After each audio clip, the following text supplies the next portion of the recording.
Congresista, muy buenos días. Bienvenido a Radio Satélite. Muy buenos días con todos acá Radial para poder conversar. Congresista, tiene pues la población a nivel nacional sobre lo que va a suceder este martes 11, sobre el voto de confianza con el nuevo ministro, Walter Martos. Sí, nosotros esperamos que se le dé la confianza al nuevo gabinete. Creo que tenemos un gabinete fresco, con ideas renovadas, dispuesto a corregir errores, y eso es lo que estamos esperando como Congreso y también como población. Es un gabinete que replantee las acciones, las estrategias, que acepte errores y que lógicamente se concentre en los últimos meses de su gobierno en acciones concretas frente a la pandemia. Congresista, para un poco irnos hacia atrás, para que la población entienda, ¿por qué negarle el voto de confianza a Cateriano? ¿Cuál fue su punto débil? ¿Por qué no apoyarlo? Porque acuérdense que estamos hablando de un gobierno que ya está de salida, el gobierno de Vizcarra, ¿no? Nosotros, como bancada, dimos el voto de confianza. Esperábamos que también las demás bancadas le dieran el voto de confianza. Sabíamos que hay bancadas que por ideología le iban a negar la confianza, pero lo que no esperábamos es que otras bancadas también se sumaran a ello o se abstuvieran en su voto, teniendo en cuenta que estamos pasando una emergencia.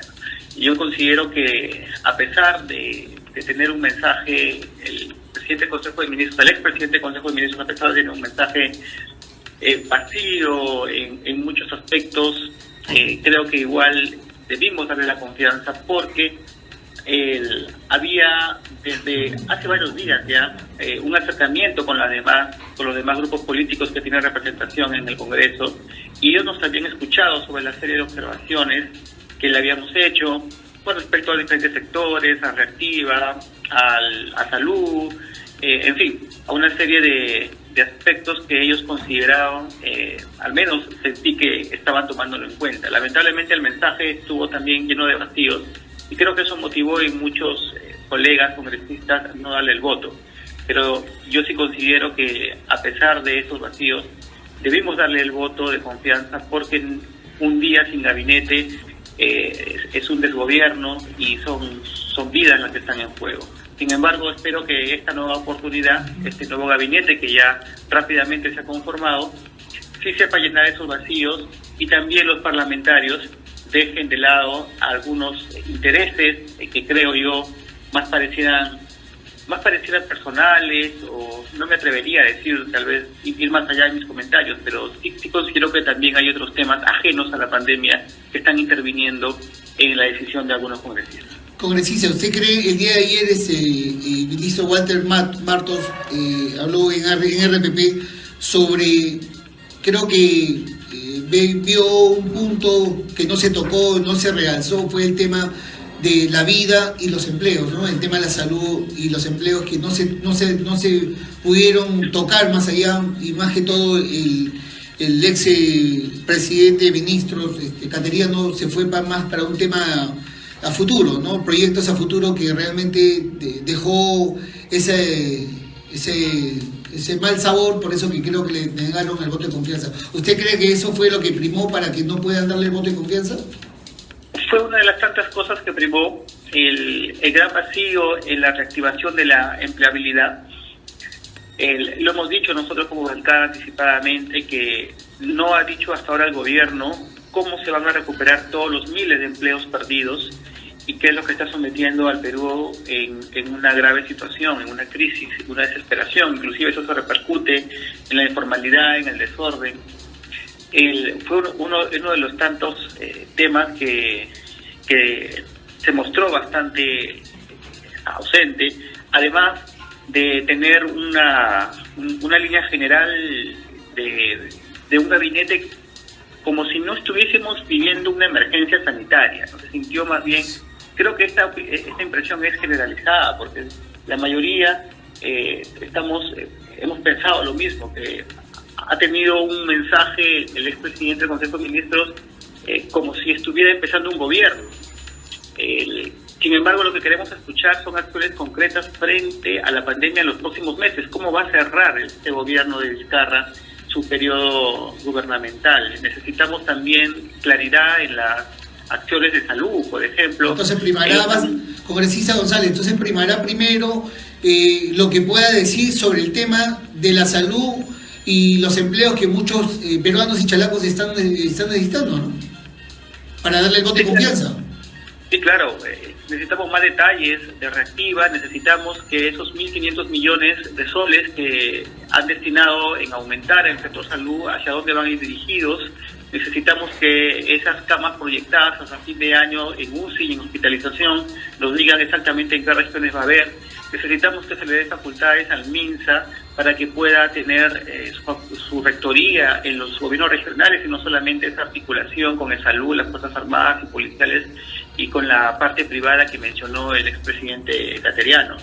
Necesitamos en realidad más detalles, necesitamos también que hable de Contraloría para ver todas estas denuncias que están habiendo sobre la distribución de víveres, de canastas, etcétera. Necesitamos temas coyunturales en realidad, más allá de que nos hable de proyecciones macroeconómicas a futuro.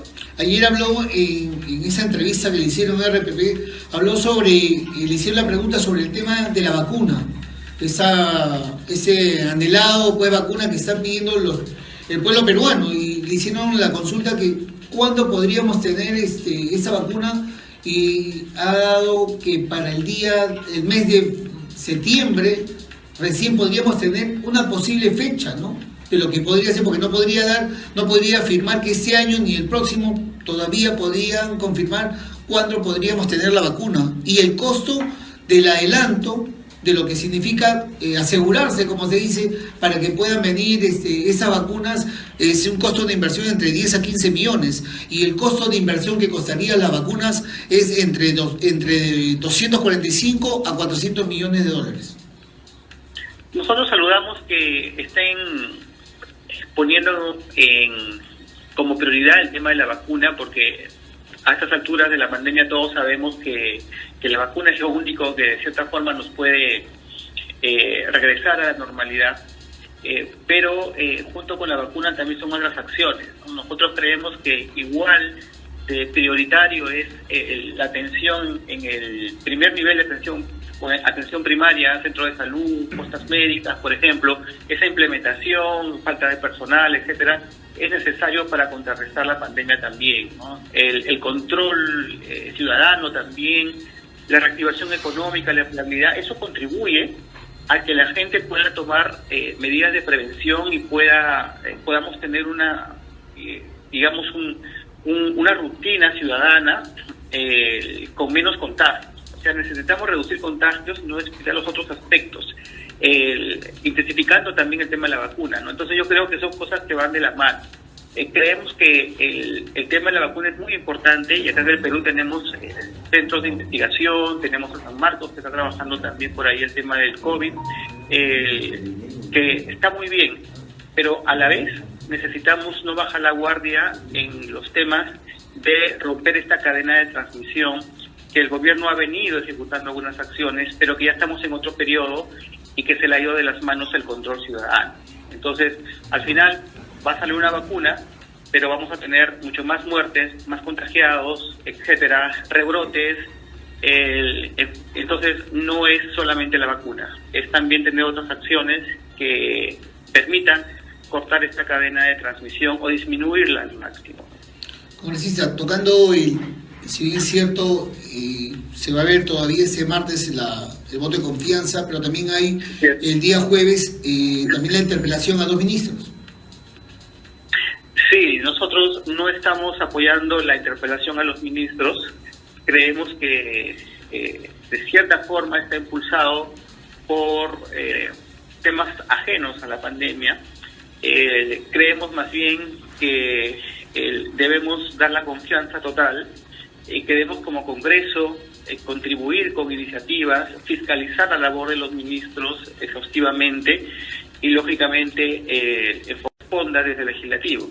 Pero hasta ahora yo veo de que en realidad los motivos no son suficientes como para poder interpelar a los ministros. Congresista, yo creo que primero tenemos que pensar en que tenemos que solucionar un problema tan importante como es el tema de la salud, ese tema de la pandemia y más que todo el tema de la vacuna tan deseada, ¿no? Que creo que debemos quitarnos pues los tintes políticos y pensar ahora en sacar adelante al Perú, ¿no? Y evitar estos enfrentamientos de quién tiene más poder tanto en el legislativo, ¿no? Como en el ejecutivo, ¿no? Y eso parte de una voluntad política, porque creo que de alguna forma, históricamente, al menos en los últimos años, siempre hemos visto esta pugna de poderes entre el legislativo y el ejecutivo, y yo lamento mucho que en medio de una emergencia se intensifique y que más bien, en lugar de tener acercamientos, nos centremos en las diferencias. Y yo sí apuesto que a partir del martes que le demos el voto de confianza, porque considero que sí debemos dar el voto de confianza al nuevo gabinete, empecemos un último año de gobierno con acercamientos, escuchándonos mutuamente. No solamente basta escucharnos, sino también tomar en cuenta nuestras ideas, nuestros aportes dentro de las decisiones finales que el Ejecutivo toma, ¿no? Y que también los nuevos ministros, descentralicen un poco más sus acciones, porque vemos regiones abandonadas.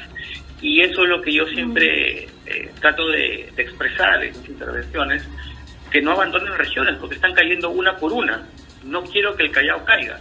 Sí, es parte bueno, tenemos sí, bastante contagiados, somos la segunda región con mayores contagios y tenemos un sistema colapsado como otras regiones, pero no quisiera llegar a otro nivel de desesperación en nuestra región, y por eso es que... pero por eso creo que es importante pues que el Ejecutivo y el Legislativo pues lleguen a un punto de acuerdo pensando en la salud y la vida de los peruanos, no necesariamente viendo el tema de las regiones ni de la municipalidad, sino que pensemos que el Perú es uno solo y todos juntándonos podemos salir adelante de esta crisis que ahorita está pasando, ¿no? Claro, pero eso aterriza en atender ciertos aspectos y sectores propios de la ciudadanía, ¿no? El empleo, no solamente la salud. La salud, por ejemplo, tiene que ser visto de una manera más integral. Hay acciones concretas de prevención de COVID, pero hemos descuidado otras enfermedades, otras condiciones crónicas, que también si no las atendemos, predisponemos a la población al COVID, ¿no? Por ejemplo, TB, VIH, etcétera, ¿no? Así es. Otros males crónicos. Se ha dejado de atender otros males crónicos, ¿no?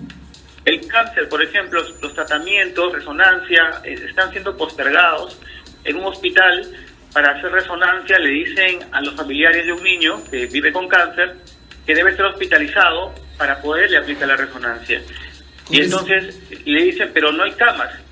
Entonces no pueden condicionar una hospitalización, una resonancia hacia una hospitalización cuando no hay camas. O sea, mejor dicho, no le van a hacer la resonancia porque no hay camas. Y eso no puede ser. O sea, debemos cambiar también ciertos protocolos de atención en otros males de salud para que podamos atender a la población y no predisponerla al COVID. En el caso del VIH, por ejemplo, se ha interrumpido las consultas médicas y los controles periódicos de defensas y de carga viral, y entonces la gente no sabe si es que está yendo bien en su tratamiento, y puede ser que esté yendo mal, y al final bajan sus defensas y se predispone al COVID. Congresistas, claro, si bien es cierto, es parte de lo que es esta enfermedad, pero también cómo solucionamos el tema si los peruanos, los chalacos no tienen para comer, no tienen trabajo.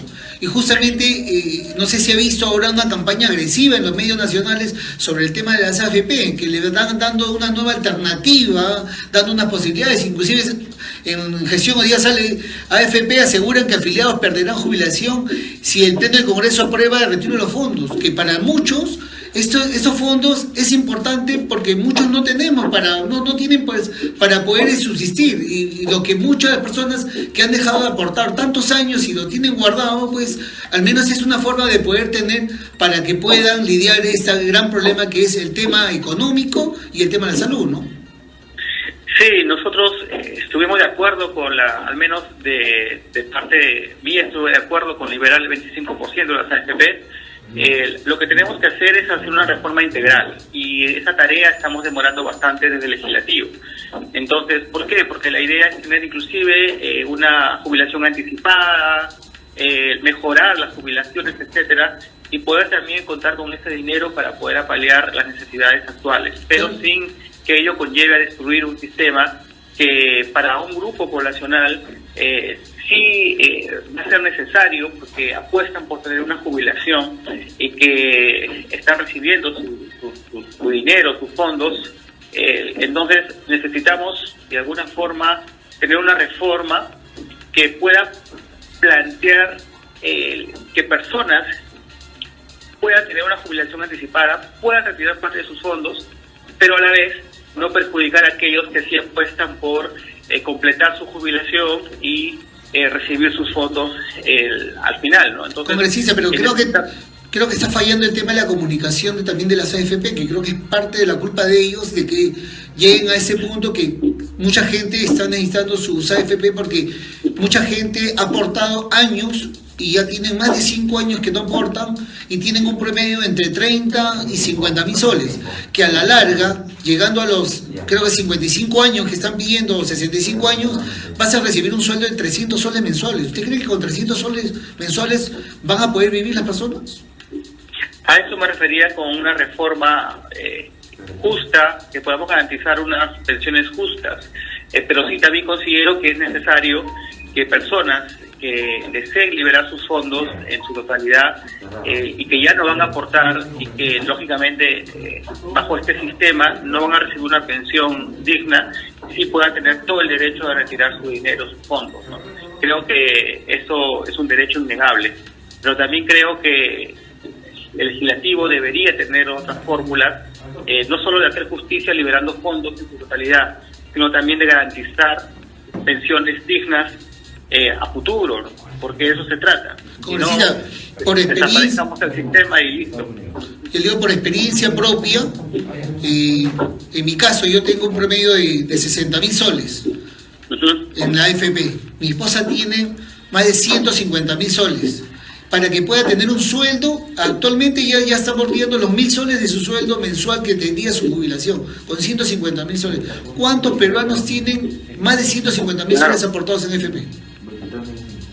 Entonces creo que esa es la parte donde tenemos que ver. Y ahora más que nunca, en el momento más difícil donde la gente no tiene qué comer, no tiene dónde pues sacar los recursos, creo que lo más importante es ponerse un minuto en el lado de lo malo que ha hecho las AFP en malinformar y no informar realmente lo que está sucediendo con sus fondos, porque muchos de los que hemos sido aportantes nos han descontado los fondos y eso nadie lo dice, nadie habla. Entonces creo que hay que ver la parte de las personas que realmente sí necesitan para que puedan solucionar el problema que tiene, que no solamente se acaba este año, sino que el próximo año todavía va a seguir este tema de la pandemia.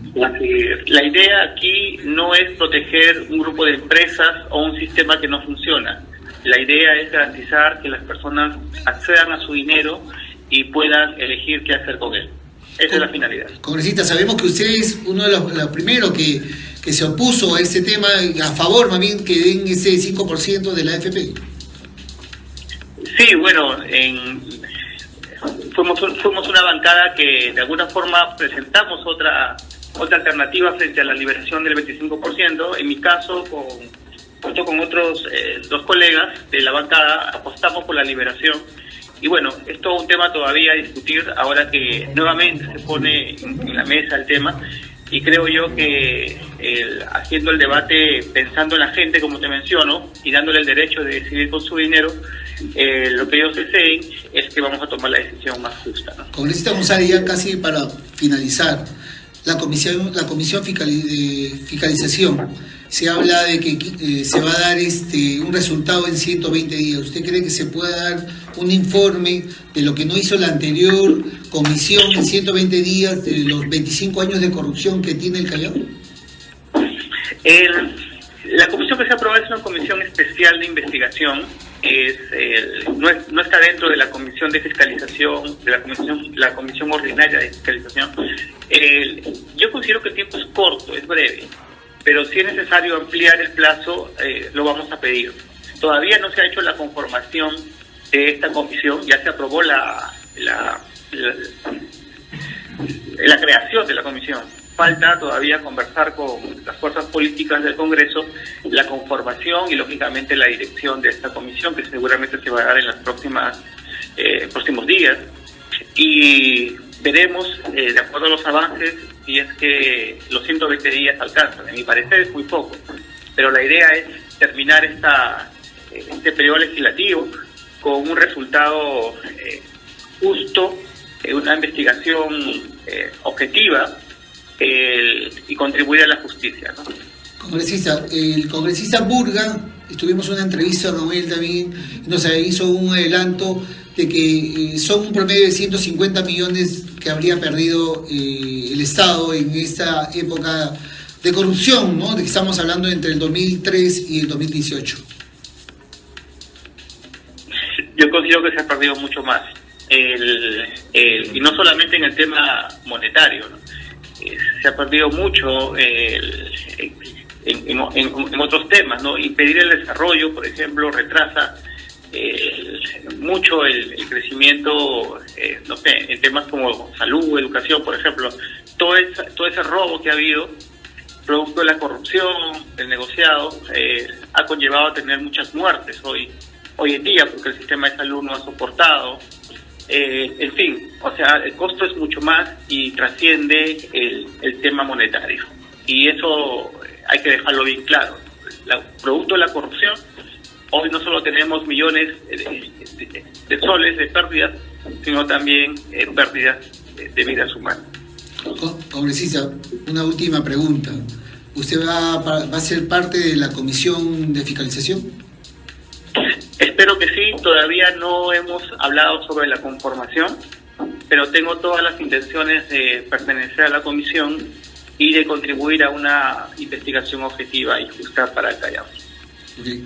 Bueno, congresista, gracias por su palabra. Pues, entonces, esperamos, como siempre, un próximo programa para que podáis seguir hablando de la problemática del Callao. Sus últimas palabras para los seguidores de Radio Satélite y Callao TV. Sí, muchas gracias. Encantado de contribuir con los espacios periodísticos para difundir lo que se está haciendo por el Callao, lo que se viene para el Callao y para el Perú, y eso es lo que quisiera decirle a todos los vecinos.